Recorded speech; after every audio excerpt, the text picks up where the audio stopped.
Hi friends and colleagues, I am Dr. Sharath and today we'll be discussing about ultrasound guided ankle injection.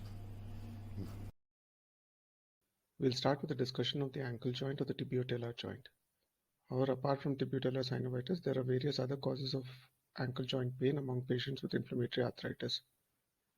We will discuss the utility and efficacy of ultrasound guidance for ankle injection, the requirements for the procedure, how to position the patient, the preferred approach, how to prepare the probe.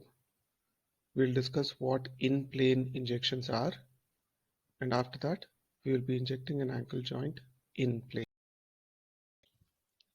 Ankle pain is common in both early and late rheumatoid arthritis as well as in many rheumatological conditions. Ankle pain is an important determinant of quality of life.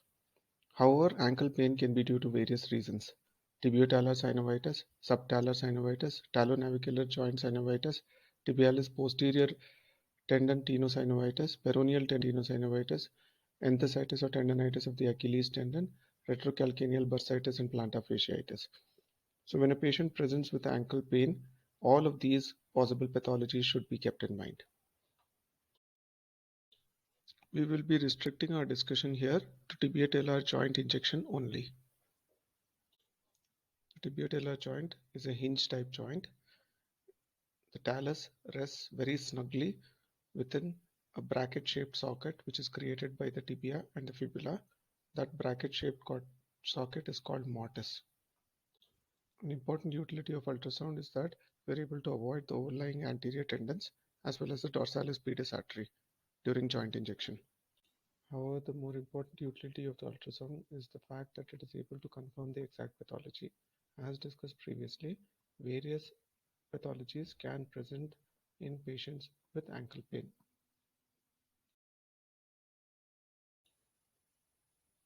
Most patients with ankle pain are suspected to have tibio-talar synovitis. However, ultrasound studies have shown that among patients with rheumatoid arthritis presenting with ankle pain, tenosynovitis is more common than tibio-talar joint synovitis. Among the tenosynovitis, the tibialis posterior tendon tenosynovitis is the most common pathology. When compared across different diagnoses, it was seen that patients with gout and spondyloarthritis who had ankle pain had more commonly had involvement of the tibio-talar joint only. However, patients with rheumatoid arthritis generally had involvement of the other joints such as the subtalar joint or the talonavicular joint in combination with the tibio-talar joint. Thus, ultrasound localization of the pathology becomes very important to ensure that the correct area or correct site of pathology is injected. This was proven in the wonderfully seminal study by D'Agostino et al., where patients planned for ankle injections were randomized into two groups. In group number 1, before performing the injection, the doctor was told the ultrasound findings and given the option to change the injection site.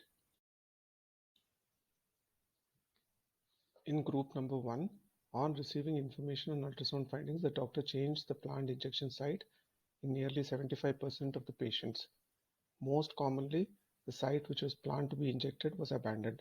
Among all the sites abandoned, the tibio-talar joint was the most common. This shows that we clinically tend to overestimate tibio-talar joint involvement in patients with ankle pain, and ultrasound pre-procedure helps to localize the correct pathology. The efficacy of this process was proven in the form of better improvement in WOMAC function at the end of 1 month in patients in whom the doctors were aware of the ultrasound findings before the procedure and made necessary changes. Clinical studies have shown that the accuracy of blind injection of tibio-talar joint tends to vary between 66 to 85%. However, 3 studies on the accuracy of ultrasound-guided injection into the ankle joint showed an accuracy of 100% in all 3 studies. In a study where rheumatology trainees were given 8 sessions of musculoskeletal ultrasound training over the course of 3 months, were then asked to inject several joints, and the accuracy of their injections were compared to senior rheumatology consultants who had a mean experience of 15 years. When these trainees were compared to senior consultants, it was found that Among tibial joint injection, the trainees were definitely had a higher accuracy compared to the senior consultants. Hence, ultrasound not only helps to localize the pathology but also ensures accuracy of the injection and better outcomes post-injection. The usual requirements for ultrasound-guided injections are displayed in the photo. Optional items are sterile jelly or sterile ultrasound cover. Of course, a good quality ultrasound machine with a flat, high frequency transducer is essential for the ultrasound guidance. The patient is either in a supine or semi-recumbent position with the knee flexed at 90 degrees and the foot resting flat on the table.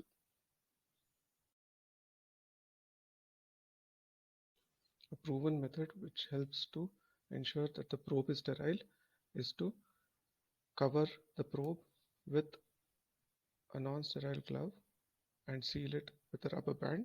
After applying jelly onto the probe, the non-sterile glove is then sterilized by application of betadine.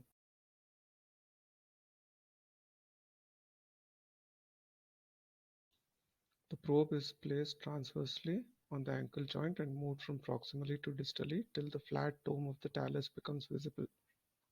The probe is angulated a bit proximally to ensure that the tibiotalar recess can be seen. Either the medial or lateral approach can be used. Some authors prefer the lateral approach as there is lesser chance of narrowing of the joint on the lateral side compared to the medial side in patients who have degenerative changes. Joint injections can be done in two ways. One is an in-plane injection where the needle is in the long axis of the probe. In this situation, the needle can be seen entering the field of view along its entire length. The other way is an out-of-plane injection in which the needle is at right angles or perpendicular to the axis of the probe. In this position, only the tip of the needle can be seen as a dot or a circle in the middle of the field. In-plane injections are easier and generally preferred for beginners. Out-of-plane injections are utilized for very superficial joints and are technically more difficult.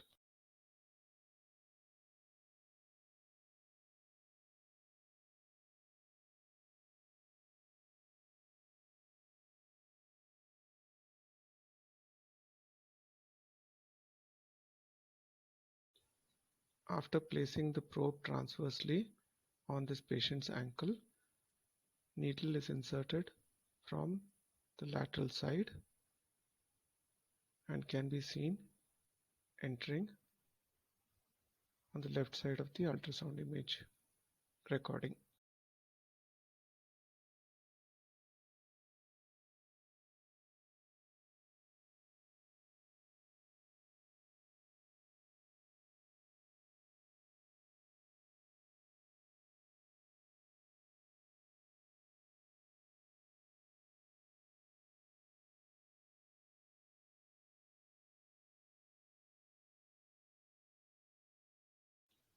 Hope this video was useful for you.